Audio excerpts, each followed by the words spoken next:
Praise the Lord. கர்த்தருக்கு ஸ்தோத்திரம். இன்று கர்த்தர் நம்மோடு பேச விரும்புகிற வார்த்தை, தேவன் உன்னோடு இருக்கிறார். ஆமென். தேவன் நம்மோடு இருந்து நம்மளை ஆசீர்வதித்து பாதுகாத்து வழிநடத்துகிற தேவனா இருக்கிறாரு. இந்த வார்த்தை யாருக்கு சொல்லப்பட்டதுன்னா, ஆபிரகாமுக்கு சொல்லப்பட்டது.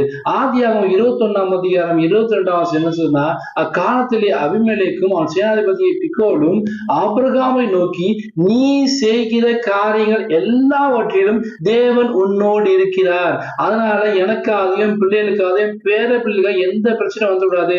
நீ எனக்கு நான் உனக்கு தயவு செஞ்சபடியே நீ தங்கியிருக்கிற தேசத்துக்கு தயவு செய்வேன் என்று எனக்கு ஒரு ஆணையிட்டு ஒப்பந்தம் பண்ணி கொடு. ஆபிரகாமின் ஆசீர்வாதத்தை பார்த்து அவங்க பயப்படுறாங்க, ஆச்சரியப்படுறாங்க. ஏன்னா கர்த்தர் அந்த அளவுக்கு ஆசீர்வதிக்கிறார். ஆபிரகாம் என்ன காரியம் செஞ்சாலும் எல்லாவற்றையும் தேவன் அவனோடு இருந்து அவனை ஆசீர்வதித்து வர வர விரித்தெறிந்து பழுகி பெருக செய்கிறாரு.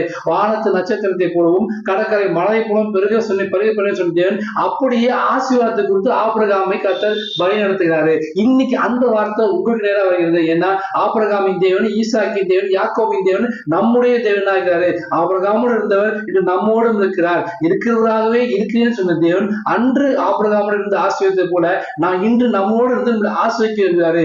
நீங்க செய்கிற நம்ம செய்கிற காரியங்கள் எல்லாவற்றிலும் தேவன் நம்மோடு இருக்காரு. அதுக்கு ஜெபிக்கணும். ஒவ்வொரு காரியம் எதை செஞ்சாலும், வெளியே கிளம்பினாலும், எந்த காரியம் துவங்கினாலும், வேலைக்கு போனாலும், படிக்க போனாலும், எந்த காரியம் ஆரம்பிச்சாலும் ஜெபத்தோடு கர்த்தாவே நீர் என் கூட வாங்க, என் கூட வாசம் செய்ய சொல்லி கர்த்தரும் அழைத்துக் கொண்டு அவரோடு செய்து பயணிக்கும் போது நாம் செய்யற எல்லா காரியம் கர்த்தர் வாய்க்க செய்வாரு. நீ கைட்டு செய்ய எல்லா காரியங்களும் ஆசிரியப்பேர் உன் கையின் பிரயாசத்தை ஆசிரியப்பேர் சொல்லிருக்கா இல்லையா? அந்த பிரகாரமாக நீங்க கவலைப்பட வேண்டிய அவசியமே இல்லை. எல்லா காரியத்தையும் நீங்க கைட்டு செய்ய எல்லா காரியங்களும் கர்த்தர் உங்களோடு இருந்து அதை வாய்க்க பண்ணுவார். காரியங்களை வாய்க்க செய்யும் தேவன் இன்று உங்களோடு இருந்து உங்களை ஆசீர்வதிப்பாராக.